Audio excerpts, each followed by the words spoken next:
So what if we look at art from the architectural perspective? What if we look at a composition, if we look at a painting as something that we are constructing through a very meticulous and thought out process?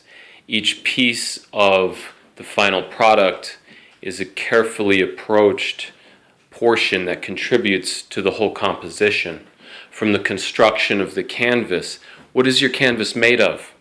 Is it just a pre-stretched canvas that you bought and now you're going to use this generic surface to place your heart and soul onto this?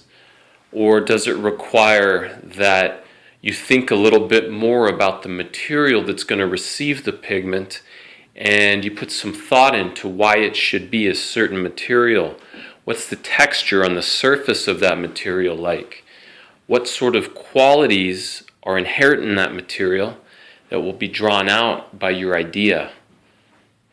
So we approach the work of art from all of these different perspectives, and as we begin to construct what will later be our masterpiece, we think about it from many different angles. And essentially, the artist, there is no tool, there is no thought, there is no idea that is off limits to the artist. That is the exciting thing about art.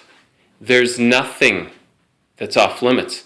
Every single thing in my studio, whether it's for art making or not, is a potential tool. Everything is potentially for art making. Every single thing in my home, every single thing out in the world is where inspiration is hidden, is where inspiration is embedded. We as artists have only to think about one thing, and that is unlimitation.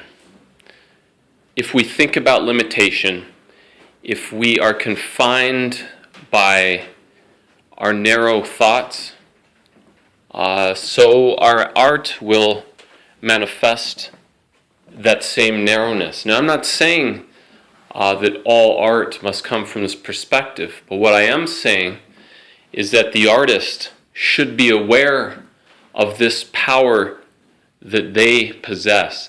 And this is one of the essential wavelengths that artists must intentionally surf upon